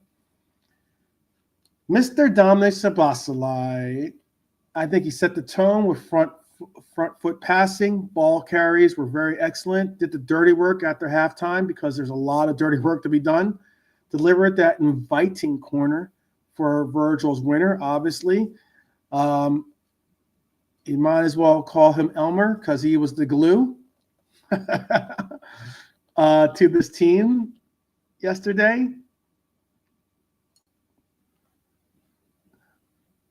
Red Armchair supporter gave him an 8. All right. I got you, Dustin, on Simeone's head losses at 8. I got you. What would you have given Dom? I originally had him as 7, but I want to push Dom possibly. I'll give him a 7.5.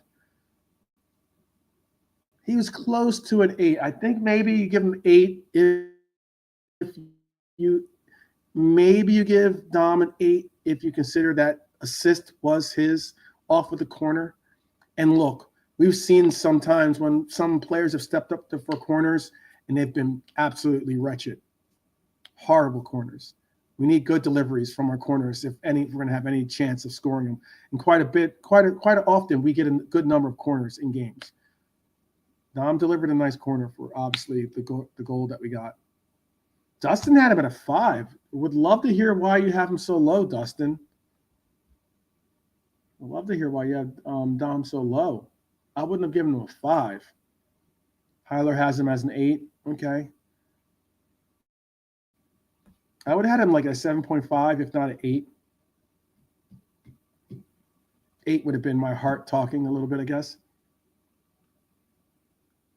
All right. He says he's frustrated with his 5-yard passes. Okay. His 5-yard passes is so you gave him a 5. All right. Everyone's welcome to their own ratings. How about for our Egyptian king? Most involved I've seen Mo all season. The most engaged I've seen Mohamed Salah all season.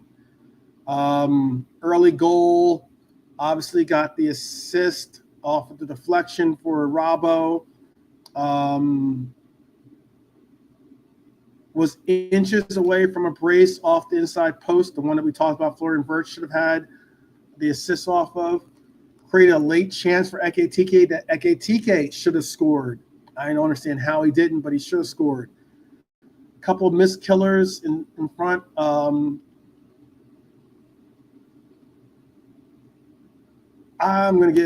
I gave Mo a 7.5. I can't get past the fact that, yes, he should have scored that. That one off the post, he's got to score. He's got to score that. That's a tap-in practically for him. But Dustin had him at an 8. Okay. All right. 7 for Red Armchair supporter. Okay. This next one was tough. This next one was definitely tough. Because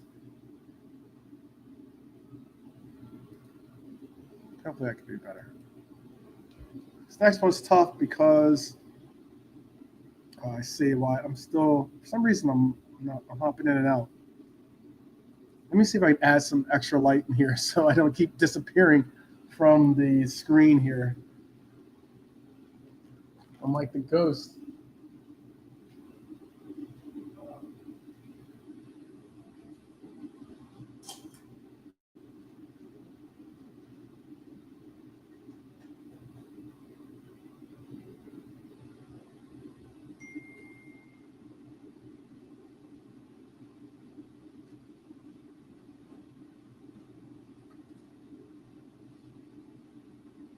Trying to get some extra light.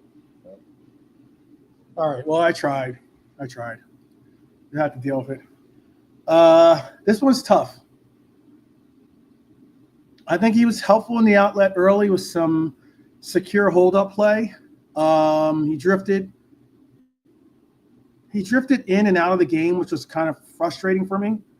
As the game stretched on, he certainly did. struggled for pockets when Isak rotated out wide, kind of taking his space that he normally that Cody normally likes to gravitate towards. He's obviously subbed.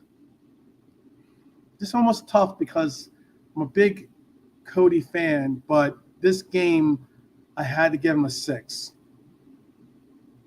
I gave him a 6 in this game, which is not good. What is it? Which is not good. Average at best.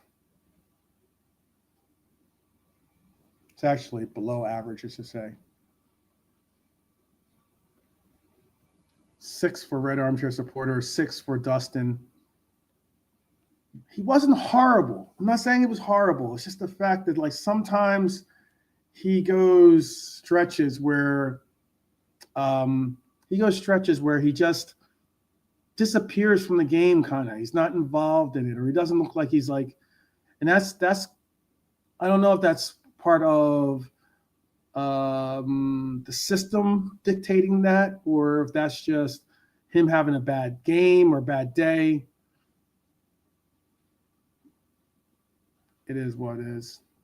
But I do show off for Cody, Agent Cody. Edward said Cody was 4, too predictable, does the same thing. Hyler had 6 for Cody, out of tune, as he's saying the band. Yeah. He wasn't a negative. I wouldn't go as far as to say he wasn't like he was out there pulling up stinkers, but did I skip? I might have skipped Florian Wirtz. I went from Salah to Cody, didn't I? Cody, I just did. Florian Wirtz, I'll do right now, Dustin. I thought this was his, as I spoke on earlier, I think that this was his best Reds display to date. 5 chances created. He had 2 big chances created out of those 5. He had some slick combinations with Isak. Was brave on his reception in tight spaces. Should have had an assist, but for the woodwork off of for Salah's attempt. Shifted left after an hour, which was interesting to see. I thought he played even better once he got moved out left after the hour mark. Stayed very influential, even though he was moved out to the left. He was later on subbed out to hold some of his fitness with him. I gave Florian Nate in this game. I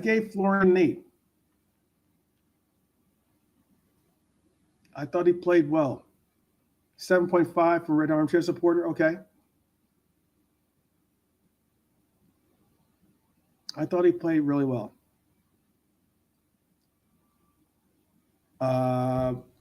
Dustin said a 5 for Wirtz. For him, there is a lot more to see from him. Yeah, certainly so. I'll agree with that. He's still got some ways to go with his development and his form with the team. But I thought he played well. He created the most chances out of any player on this team in that game. It's just, we were a little bit wayward when it came to capitalizing off him. Wirtz got a 7 from Hylor, 5 little glimpses, but not enough for Edward. Okay. So I guess we're ranging. I gave him the outlier of an 8, but it ranged basically from like 7.5, 7, 5, 2 5s. Okay. All right. I'll give him, I'll settle on a 7 then for him. Isak, Alexander the Great. First start since May. I think he flashed class throughout his debut. Had smart movements, deft link play with Wirtz. Couple of sharp efforts before legs kind of started to show that they were going a little bit. Obviously not 90 minutes match fit just yet, but the ceiling is obvious. We have a number 9 that people are going to have to the Premier League are definitely going to not like us that much once he starts clicking. I gave Isak a 7. I can even go as high as a 7.5. I know I said I gave Wirtz an 8. I gave them right around the same score. Edward gave him an 8. Dustin gave him a 5. Also, gave him a 5. Also can be much better. Yeah. He will be much better too. He looks suited for our team. I agree with that, Edward. He definitely looks like he's amped and ready to go. Wirtz's link-up play is getting better. You could see that in his co-op with Isak. I think Isak and Wirtz could be one of the most dynamic duos when it comes to, not going to go as far as to say they're going to be Stevie G and El Nino, but they're definitely going to create their own. They'll create their own duo that could be synonymous with that kind of presence on the pitch. I'm hoping at least it does. I'm hoping I know all of us are hoping that. All right, knock these out real quick. Subs. Connor Bradley. I got you, Isak. 7. Hi, Laura, I got you. Connor Bradley came in for Frimpong the 58th minute. Thrown into the intensity, was obviously targeted by Atletico Madrid. Stuck to the task, was booked, and will learn from the sequence before their equalizer. That was a poor yellow. By the way, excuse me. I was on the verge of maybe giving him a 5, but I was, I guess, respectful and gave him a 6. I gave him a 6 at the end of the day. Connor Bradley, 6. By the way, Frankfurt has stormed back in that home match against Galatasaray. They're up 3-1. It's still 0-0 City with Napoli, 10 men Napoli. Sporting is up 1-0 still. Newcastle, Barcelona are at halftime, 0-0. Connor Bradley, going. Any bids? Bradley, 5. Picks up some really stupid yellows too. Needs to stop that. I agree completely. He needs to get himself into that zone that we know he could, like that. He needs to be in that same zone that he was against Mbappe when we played Real Madrid. Hyler says, yeah, he agrees. You can see glimpses of a future, yet meaning the deadly combo of Wirtz and Isak. But Bradley was moving like he's not on this level. 2. Ouch. Wow. Dustin said he was awful. There's only one lower than that. Hyler said a 5. Okay. You could easily say a 5. I'm being nice because we won, I guess, by giving him a 6, but you could say a 5. I could settle for a 5. Hugo Ekitike came on for Isak in the 58th minute as well. I'm going to not lie. I was hopeful that Ekitike could have scored that goal when he had the opportunity. He had 4 scoring positions. He had 3 shots. He scuffed one of the shots horribly, but it was with his weaker foot. But he scuffed horribly at it. Scuffed it horribly. Not as clean as Cameo. Movement was there. He was good. Obviously, you have to make the runs and be in the right positions to even get those shots. I bordered on either 5 or a 6 for Ekitike. I was bordering on either a 5 or a 6. He just missed too many opportunities for me in this game. I think a lot's going on in Ekitike's mind because Ekitike knows that he was a player that hit the ground running, was dynamically, arguably our best forward that we had on the team in the sense of form. And now that we have Isak in this lineup, it's kind of like the writing's on the wall. It's just a matter of like the countdown of when Isak will be our permanent starter when it comes to selections. And it's unfortunate for Hugo because, you know, maybe that's in his mind, maybe that's in the back of his head or something like that, but he can't let that phase him. Just go out there and just play your game, Hugo. 6 is from Red Armchair Supporter. Dustin has him at a 5. I had him in between a 5 and a 6. Let's see if anyone else wants to throw a score in to persuade me in going one way or the other. Alexi McAllister subbed in at the 58th minute. Quiet stint, unfortunate nick on their leveler, like as in had it deflected off him off the one that was the leveling equalizing goal for them. I think he still knitted some play when some good play when possible. I think he hasn't unfortunately gotten his legs completely under him. McAllister is still looking for that fitness that we need him to be at. The way that he takes the knocks and the likes during the games isn't in his favor of getting there anytime soon. But I'm hoping that he can find his way back to the form that we know is Macca. I have Macca at a 6 for this game. I don't think he was a fail, but I definitely don't think he was. I definitely don't think he was good either. I just think he was average at best. Average at best. Rio, blaming on Rio, or Rio Bravo. Energetic Champions League debut at 17 years old, my young man. Jeez, ran at tired legs, which is what I've been emphasizing Rio will be excellent at doing. Just the pace, the amount of energy he brings, the amount of creativity with the ball at his feet. It's going to be dynamic once we start really, really helping this player develop into the player that he's destined to be. I think he changed the picture out wide as Liverpool chased it towards the end of that game.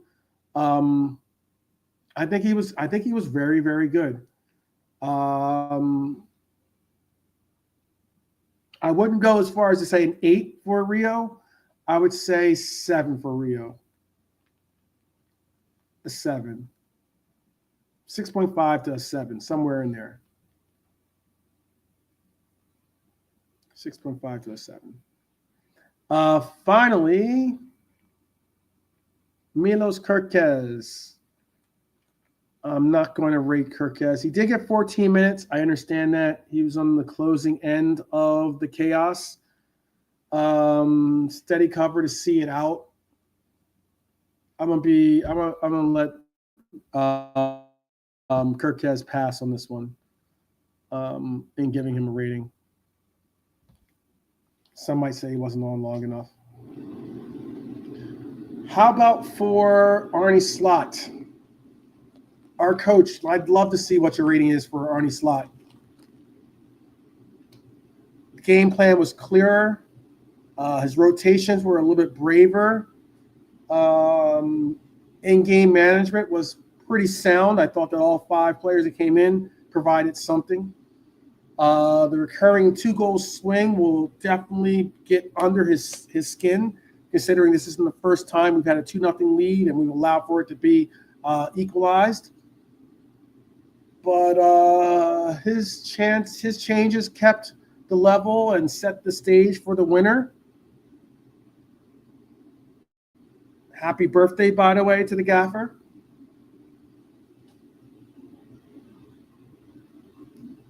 I'm going to give Arnie a 7.5. 7.5. I was leading towards an 8, but I feel like 7.5 is more accurate.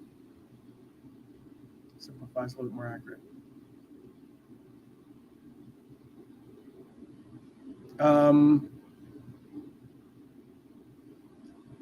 Last but not least, for sure, man of the match time. So who's your MOTM, your modem? Who is your modem of the game?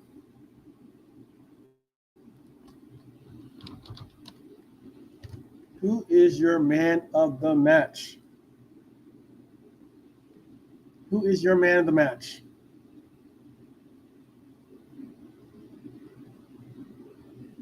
Gravenberch for Edward, VVD for Red Armchair Supporter.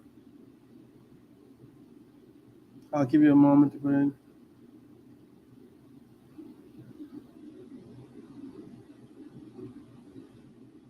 Okay, Hyler, give me some homework. I got you. I'll star that for you and do some deep dives. Gravy, a close second. I agree. I agree that could be the case. Either or. It's a coin toss. VVD, Grav were equal in Dustin's opinion. By the way, he gave Slot a 7. Okay. I'm going to admit it. I should give Gravenberch got Hyler's man of the match. I should give it to my number 6. Let me repeat that. I should give it to our number 6. Ryan Gravenberch.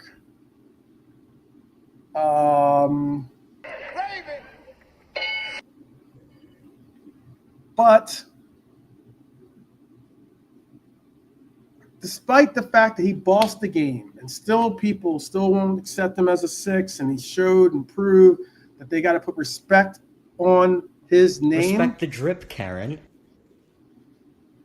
I will go as far as to say I appreciate the fact he won the foul for our first, sliced Atletico open for the second, controlled everything in between. But for me, it's the captain. That's what I'm talking about. That's why he's the MVP. That's why he's the GOAT. The GOAT. Virgil van Dijk rescued the win for us. Again, very, very reminiscent of the League Cup game, League Cup final. For me, the way that he just absolutely found the presence of mind and space, and wasn't like he fouled the player to get the space or something like that. He was being fouled himself, but was able to absolutely connect and put a beautiful header in for our goal. Answered anyone who ever questioned his leadership, by the way. There are some out there that did, by the way, and I do have receipts. I called him my captain long before it was official, but tonight he showed you why he is our captain. Virgil is my man of the match. I just think that he was fantastic. Absolutely fantastic. He is the GOAT. He is definitely the GOAT. He is the GOAT. All right, my friends and family. We are at the 2-hour mark. I appreciate you guys rocking with me, actually. We got a good group of people always. OGs in the house. Dustin, Hyler, Edward, Red Armchair Supporter. Trudehan was up in here as well. Some of you might be just chilling, sitting back and listening in the lark. But big up to Mark A. Speaking of rhymes and reasons. Shout out to Crab. The streets were here too, by the way. Hashin Varsai, excuse me, was here as well. I think if anyone else I didn't say hello to. I said hello to everyone. Oliver James, hello to you, and big up for joining us earlier. Adam, who was first on the scene to say hello to me, big up to you as well, Adam. If you're still rocking with us, appreciate everyone that is. look, a W is a W. Definitely. Our 12th man was the man of the match. The cop was kicking. I mean, that's the crowd was absolutely energetic and beautifully energized to will us over the line. You know what's so great before I close this show? Because I'm closing the show, but let me just say this. You can tell me if you agree with this. I think one of the most fantastic things about this team is the fact that I've heard pundits say, despite it being 2-2, Liverpool are going to win this game. We're about to see Liverpool win this game. That is some real game recognizing game. I love it. And I can't emphasize it enough. That's how I feel quite often when I watch these games. Like, I love the fact that this team, big up AR, by the way. I love the fact that this team, despite doing whatever it is that they might be doing, you always have the belief that you can get a result, that you can get that dub. Early fireworks, late drama, Simeone chaos, Wirtz with the swagger, Van Dijk sealing it in style like captains do, Gravenberch controlling midfield, Isak saying hello to everyone on his debut, the birthday boy Arnie Slot, Robbo making a return to our graces. There are so many headlines, so many stories involved with this team that are absolutely beautiful. Football romantic, call me what you will, but I just can't say enough. It is fantastic to know that this is our club, and we're watching the birth of a new era with this club. Such a beautiful, beautiful thing. Absolutely beautiful. Liverpool reminded Europe who we are and what it means to what Anfield means. This is just the beginning, people. That's how I see it. So, the era of slot, yes, that's right. Slot machine is in a full effect. But thank you for rocking with me today. Make sure you like, subscribe, share with a fellow Red. Please tell them the news that we have a channel here that has some fantastic contributors in the chat. People that are knowledgeable, people that are willing to listen, willing to engage, willing to learn. I love the fact that we're all here for the same reasons, and that is to talk about our beloved Reds and to enjoy the community that is the Red Army. So drop your man of the match votes in the comments, please, if you didn't already. Next stop, Merseyside Derby. So until then, just as my guy here, Agent Cody, is doing, up the Reds always in my heart, and definitely enjoy the rest of your evening, if not morning, afternoon. Just enjoy your day, and I will see you all tomorrow. Take care, guys.